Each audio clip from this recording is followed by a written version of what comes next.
Benar. Sebenarnya kalau untuk pengukuran suhu tubuh, kita tidak pernah menyarankan menggunakan rabameter ya. Sehingga memang bayi ini cenderung untuk mengalami kedinginan maupun kepanasan.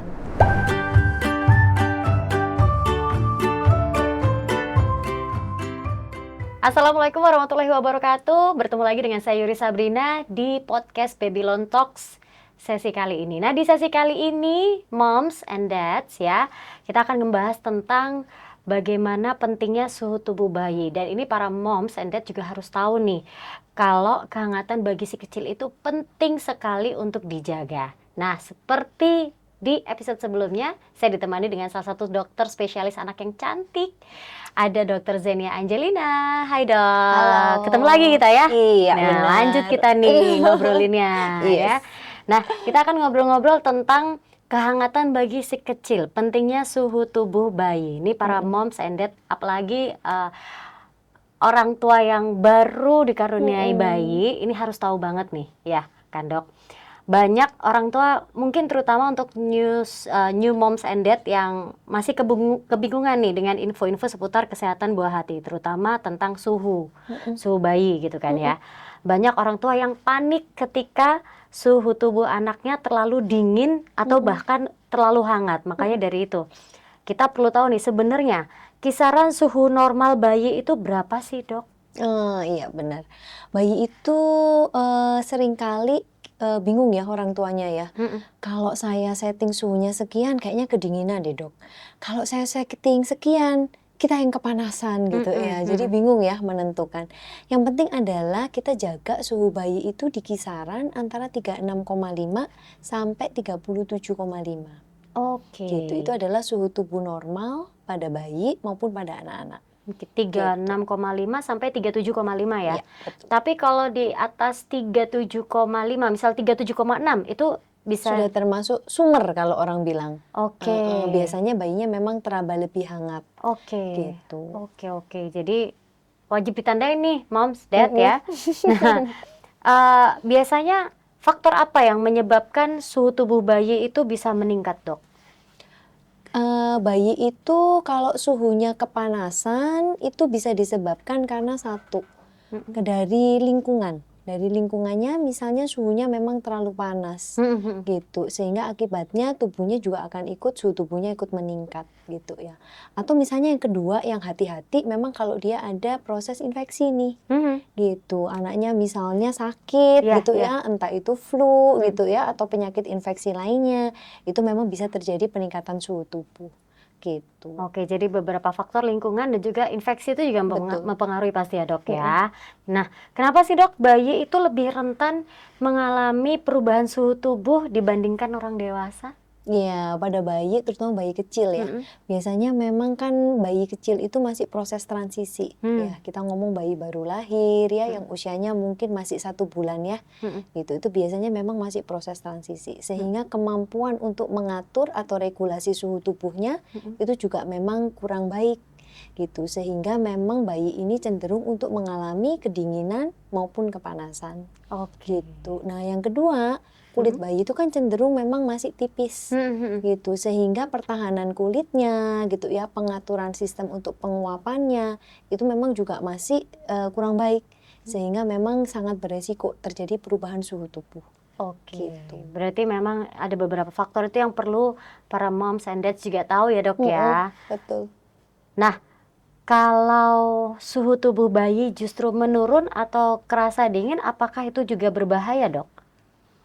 Iya, dua-duanya nggak boleh. Kedinginan nggak boleh, dia demam atau kepanasan juga nggak boleh gitu ya. Jadi kita harus jaga suhunya tetap pada rentang suhu normal. Gitu. Cara menjaganya agar tetap di suhu normal itu gimana dok? Nah, kalau untuk dari lingkungan nih gitu ya, kita pastikan untuk suhu lingkungannya itu berkisar antara 25 sampai 27 derajat. Gitu. Itu adalah suhu ruangan. Suhu ruangan. Iya, bukan suhu AC-nya. Oke. Ya. Seringkali orang tua patokannya pada suhu AC betul, ya. Betul. Sebenarnya jadi patokan adalah suhu ruangannya. Gitu. Jadi boleh nih kalau misalnya pakai termometer ruangan.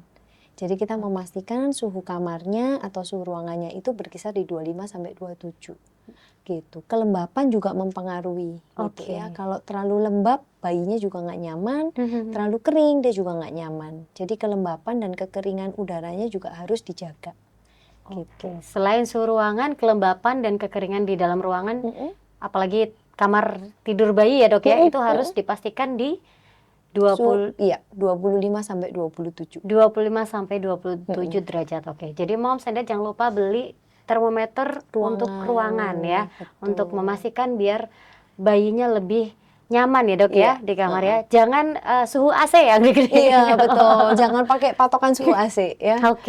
Ya, karena kalau suhu AC susah ya, karena kan tergantung PK-nya ya, tergantung luas ruangannya. Betul sekali, gitu. Jadi tidak betul. bisa dijadikan patokan. Nggak bisa dijadikan patokan. Paling aman memang lebih pakai termometer ruangan. Lalu kita ngomongin soal hipotermia nih dok ya. Pada bayi itu ada nggak sih tanda-tandanya dok hipotermia di bayi itu? Terus gimana cara orang tua bisa menanganinya di rumah sebelum dibawa ke dokter? Jadi kalau hipotermia itu berarti kedinginan ya dok ya? Iya betul. Hipotermi artinya bayi ini kondisi suhu tubuhnya di bawah suhu tubuh normal. Kalau tadi patokan bawahnya kan 36,5 ya, berarti kalau dia hipotermi suhu tubuhnya itu terdeteksi di bawah 36,5 dan nanti ada derajatnya lagi. Gitu.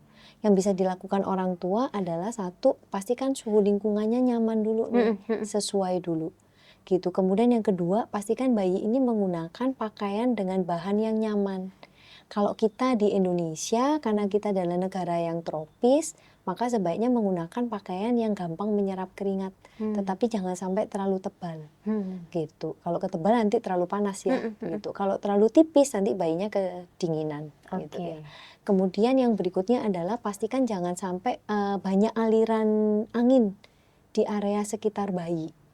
Gitu. Misal bayinya ditaruh di pinggir jendela, jendelanya terbuka. Nah itu memang resiko bayi ini akan mengalami kedinginan gitu. Jadi pastikan jangan sampai terlalu banyak aliran angin. Kemudian yang berikutnya kita boleh membantu untuk menghangatkan tubuh bayi nih. Misal bayinya habis mandi ya, yang paling sering ya, karena kadang kalau mandi kontak dengan air terjadi proses penguapan panas tubuh, itu juga bisa menyebabkan bayi itu dingin. Jadi bisa dibantu diolesin sesuatu yang bisa menghangatkan tubuh bayi gitu. Nah, balik lagi ke hipotermia nih. Saya penasaran banget nih dok, mau nanya. Kalau suhu bayi di bawah 36,5 derajat, itu kan berarti masuk ke hipotermia ya. Itu kira-kira apa yang akan terjadi terhadap si bayi ini dok? Bahaya ya kalau hipotermi ya. Biasanya bayinya akan terlihat biru gitu ya. Biru itu terjadi karena seluruh pembuluh darahnya akan berusaha untuk menahan panas tubuh sehingga menyebabkan timbulnya biru itu tadi. Gitu. Yang paling kita takutkan pada kondisi hipotermi yang berat adalah bayi ini bisa mengalami henti jantung dan henti napas. Gitu. Jadi bisa menyebabkan kematian. Gitu. Berarti memang benar-benar para orang tua harus concern ya dok ya, untuk bisa menjaga lingkungan bayi dan juga suhu tubuh bayi ya, agar tetap di range yang normal itu tadi. Baik. Nah dok, mungkin bisa kasih tips sederhana ya ke para moms and dad yang lagi nontonin podcast kita di Babylon Talks episode ini, untuk gimana cara mengukur suhu buah hati yang tepat. Apakah perlu dengan termometer digital itu lebih disarankan atau cukup dengan meraba dahi saja? Kadang kan para orang tua tuh kan kalau pegang dahinya, oh panas nih, panas gitu. Ya, betul. Gak usah pakai termometer digital, udah gini aja gitu, udah tahu ya kan. Oh panasnya nyelengit kalau kata orang tua gitu kan ya. Tapi jangan deh, mending pakai termometer digital aja. Itu lebih disarankan yang mana? Ya benar. Sebenarnya kalau untuk pengukuran suhu tubuh, kita tidak pernah menyarankan menggunakan rabameter ya. Rabameter, nggak boleh ya. Iya. Kenapa? Karena ini sifatnya sangat subjektif, ya kan. Jadi kita harus menilai dengan menggunakan alat yang objektif, gitu. Jadi kita sangat menyarankan penggunaan termometer. Gitu. Kalau zaman sekarang memang sudah menggunakan termometer digital. Gitu. Jadi gunakan aja termometer digital, mau yang di aksila atau di ketiak boleh. atau mau yang ditembakkan di permukaan kulit ya, biasanya yang di dahi itu ya, itu juga boleh. Itu boleh Iya, ya. betul. Lebih akurat itu ya dok ya berarti ya? Iya, termometer digital Termometer ya, digital. versus rabameter. Iya. Dan sekarang itu termometer digital tuh udah pada banyak yang dijual murah kan ya dok ya. Iya, Jadi harusnya betul. lebih mudah dijangkau ya. Gitu. Affordable kok itu ya. Affordable banget harganya, betul. Nah, kalau ngomongin soal demam nih, penanganan waktu demam dok. Kapan suhu tubuh bayi tergolong berbahaya dan harus segera diperiksa oleh dokter? Ini kalau demam ya berarti ya. Demam itu berarti kan kebalikannya dari hipotermi ya. Jadi peningkatan suhu tubuhnya memang kita patokannya adalah 37,5 ke atas. Gitu. Kapan kita perlu dibawa ke dokter? Biasanya kalau untuk demam boleh nih diobservasi dulu di rumah. Oke. Gitu. Setidak-tidaknya selama 72 jam atau 3 hari. Gitu. 3 hari Maksimal di rumah. 3 hari di rumah ya. Betul. Oke. Biasanya kita sarankan untuk satu yang bisa dilakukan adalah kompres dulu nih. Bayinya boleh dikompres ya, pakai waslap menggunakan air biasa. Gitu. Nah, cara kompresnya biasanya kita sarankan adalah dengan menggunakan gerakan mengusap. Jadi jangan cuman waslap basah ditempel gitu ya. Sebaiknya seperti kita membersihkan bayi ya, kayak dilap gitu pakai waslap. Pakai gitu. waslap ya. Betul, Oke. menggunakan air biasa aja. Jangan air dingin, tapi juga jangan air yang terlalu panas. Oke. Gitu. Kemudian yang kedua, kalau bayinya ini terlihat tidak nyaman karena efek demamnya, boleh diberikan obat penurun panas. Gitu. Pilihannya nomor 1 adalah paracetamol. Oke. Gitu. Untuk anak yang umurnya sudah 6 bulan ke atas, boleh menggunakan obat lain seperti ibuprofen. Oke. Gitu. Dua-duanya merupakan obat penurun panas yang disarankan. Gitu. Nah, setelah itu orang tua boleh evaluasi, observasi nih. Kira-kira panasnya turun nggak? Gitu. Kalau memang panasnya tidak turun sampai 3 hari, masih ada periode naik turun ya, terus ada, sebaiknya memang segera konsultasi. Oke. Gitu. Sehingga perlu pemeriksaan lebih lanjut. Baik. Nah itu kalau tadi obat ya dok ya. Sekarang kita ngomongin tentang minyak telon. Obat yang bisa untuk menurunkan demam anak ya, demam bayi ya. Gitu. Nah kalau minyak telon sendiri, kira-kira minyak telon ini bisa juga nggak sih dok ngasih manfaat dalam menjaga suhu bayi biar tetap stabil? Iya, sama. Kalau untuk minyak telon itu merupakan salah satu bahan yang tujuannya adalah untuk memberikan kehangatan ya. Fungsi utamanya kan cara kuno untuk memberikan kehangatan. Perlu diketahui kita memang harus berhati-hati ketika kita memberikan minyak, terutama untuk bayi yang masih kecil ya, terutama yang masih usianya di bawah 6 bulan gitu. Karena apa? Resiko iritasinya cukup tinggi karena kulitnya masih sensitif gitu. Jadi penggunaan minyak ini boleh-boleh aja sih dipakai selama kulit bayinya tidak sensitif, tidak iritasi terhadap bahan tersebut. Gitu. Oke. Nah terakhir nih dok, ada pesan atau tips nggak dari dokter Zania untuk orang tua di luar sana agar bisa tetap menjaga suhu tubuh di range normal atau range stabilnya itu berapa, terutama di masa-masa pancaroba ini kan sekarang kita lagi masuk ke masa musim hujan ya dok ya? Iya betul, nggak enak banget ya, musim flu-nya memang lagi tinggi banget. Betul, ini teman-teman anak saya pada banyak yang izin gak masuk sekolah karena sakit gitu iya, kan. Betul.